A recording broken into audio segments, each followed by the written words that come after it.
Today I'm going to show you how I made this shot.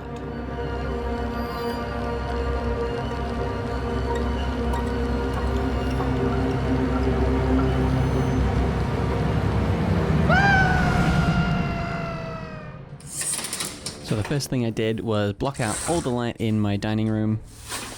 Then I searched through all of the random bits and pieces that I had that could mildly be Halloween related. Had a bunch of these candles, somehow they're still alive after years of using them. I had a bunch of coins, sure, why not? And then I also had a bunch of like keys and rings and stuff, and I just thought maybe this place is owned by a witch or something, and maybe they'd have a bunch of random bits like that. There would have been more, and I did have more, but I don't know where it ended up, so this is what you've got. And you can see here I tried to frame it so the pumpkin thing is in one of the upper thirds, and the plate, which is where my head is going to go, is in the lower third. So I tried to frame those so those are the main things that you see. I cut a hole in the back of the pumpkin and I stuck one of my tube lights in there. I tried to make the light as warm as possible so it looks like candlelight. Then I just plugged it in to one of my power boards. I also had another tube light up on a C-stand, and I plugged that one in all the way to the wall. Nope, that's not safe. So we plugged it all the way down into the power board instead. And I put on the candle/fire setting so it has a bit of a flicker, so I could use the candles on the table as a motivator for this lighting. The entire thing was only lit with 2 of these tube lights, the one on top and the one inside of the pumpkin. I placed a battery on the plate so that I could get focus on the plate, seeing as how that's where my head is going to go. I also framed the camera a little bit lower so that the lip of the plate will cover up the part where my neck will be. After I was done shooting the plate, I then had to film my head. I took off my shirt just so that there wasn't any material getting in the way, and I tried to get as much neck as possible. That's weird to say. Filmmaking's weird. I adjusted the lighting to try to make it match the plate shot as much as I could. Oh, he got me. Did he get you? Very scary. Very scary. I know. So now we get to the editing part. I had 2 different takes of the original plate shot. I also had 2 different takes of, I guess, me screaming. I wasn't really sure which one I would use, but I think the first screaming shot I had autofocus on, and it kind of went out of focus for just a little bit, and that kind of makes me prefer the second shot. So now I'm just going to cut out the parts that I want, so just the point where the scene starts. Then I'm going to drag both of these over top of the plate just so that they are all together. Then I'm going to highlight all of them, select all of them, and I'm going to open them up in an After Effects composition. Organize it, put it in the right file, make sure everything is labeled correctly, trying to make a good habit of labeling things properly. So then I'm going to drag Keylight onto the shot that has the green screen. Oh yes, I forgot to mention that on the shot of my head, as you would have seen, there is a green screen. The one that I use is just a portable one, but you can get all kinds of green screens, just depends on the type of shot you need. For this one, it's just my head, so it didn't really need to be that elaborate. So now I'm going to get the masking tool and I'm going to slit my throat. Yep, just something like that. And then I'm going to go all the way around my head. So I'm just going to feather it a little bit. I shouldn't actually need to do this too much, but that just helps make it blend in with the other shot. I'm going to make it a little bit smaller and just going to drag it into position, nice and easy. So, I mean, you know, it already looks pretty good. There's just a few things we need to do to make sure it actually looks like it's meant to be there. So then the layer that has the head and the mask, I am going to pre-compose, and I'm going to move all attributes into the new composition. And as you can see, my neck is sort of overlapping the dish. So then that's why we pre-compose it. So now we're just going to take the masking tool, the layer that has the head still, and I'm just going to go along the line of this bowl. Essentially just, I'm used to editing on 2 monitors, but I'm doing this so that I can show you this tutorial. So I hope you appreciate it. And then I'm just going to invert that one so that we can see the head. And now if we look at it without that, it, you know, there we go. It kind of looks like the head is now in the bowl.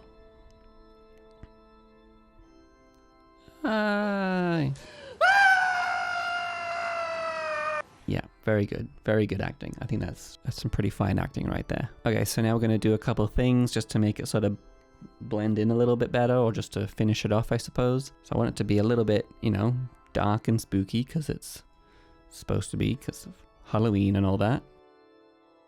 I kind of want it to be a bit more like red, I guess, just because of the candles. I'm just imagining it being a bit warmer, and I don't know, I suppose I'm just imagining like a, you know, if this was in like a witch's hut or something.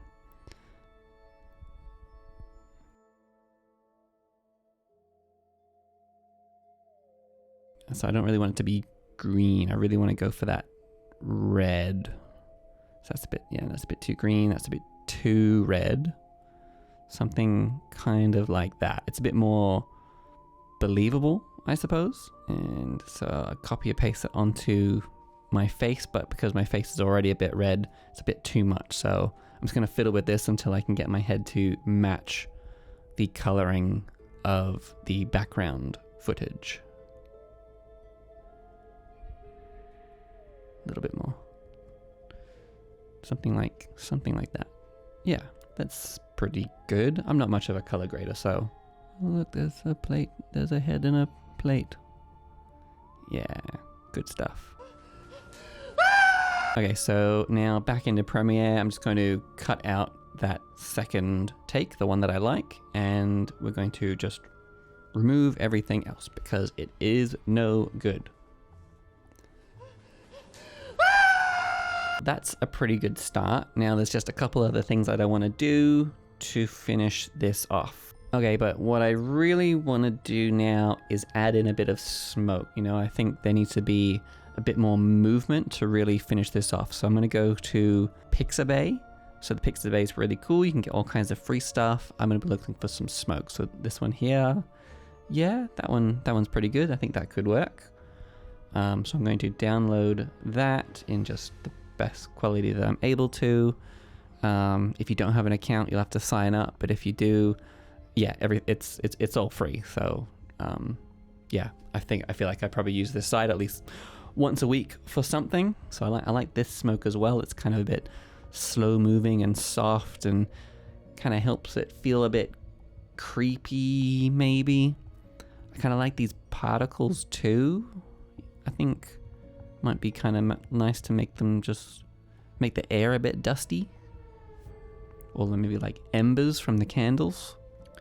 We're just going to find the part in After Effects where we have our head. We're going to drag in those different elements that we have. And first I'm going to, I feel like this one might be a bit too much, so let's just start with the particles. So I'm going to drag that over top of where my head is, and then we're going to switch it to screen mode. Yeah, cool. So that's probably a bit too much dust. It's a little bit distracting rather than complementary.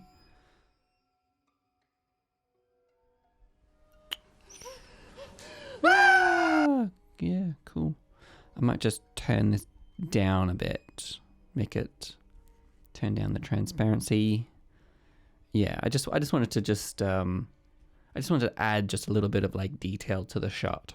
I'm gonna add, this is purely just optional, but I have this plugin that just makes it a bit more, changes the color. I'm just thinking of like candle embers and just having a few of those drifting through the air. And yeah, cool. Okay, so now we'll do pretty much the same thing with the smoke. So we drag it over, we set it to screen mode, and see that's already pretty good. But I think I'm going to drag it over just because this last part, it kind of like, you can see it sort of frames the head a little bit. It's around the head instead of covering up my head. Yeah, that's kind of cool. It's just very soft. It's starting to not be as scary after the 5th time watching it. Next important thing is some music. So let's go to Artlist. Artlist is a great place, got all kinds of sounds. There's so many different things that you can search for. So much so much room for activities. So we're going to do scary. What's this first one? Yeah, okay. Okay, well, I think I'm going to do that one. I like how it's sort of, it's very short, but it's building up. So we're going to download that one. Perfect. Well, that's good, because normally it takes me a few hours to find the right music, but this time it took a couple minutes. So the next thing we're going to do is add in some sounds. There's not really a lot going in there, but we're just going to put in some candle sounds. So for this, again, we're using Pixabay. This is where I like to get lots of different sounds. Some of these are a bit too much. That's definitely not it. Yeah, I think I'm just going to go with this bit of candle noise. Do candles even make noises? Does fire by itself make noises? I don't know. Does it? Back into Premiere. So we're going to bring in all of those resources in our sounds and our music. We're going to drag those in, going to shorten the music. I really want the climax of the music to match up with the moment where I'm screaming. So yeah, something kind of like that. We'll fade it in.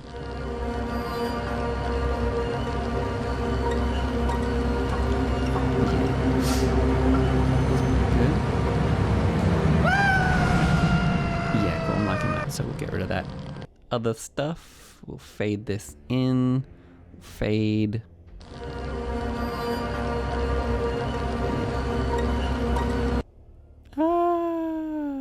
Good stuff.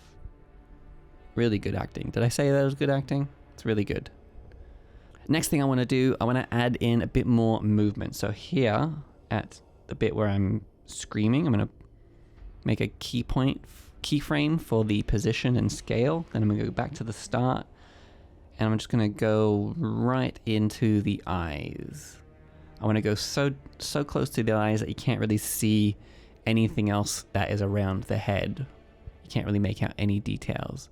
It's so close. Look, I look so peaceful, serene, meditating.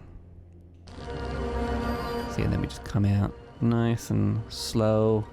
We see the surroundings the same time that he's registering his situation.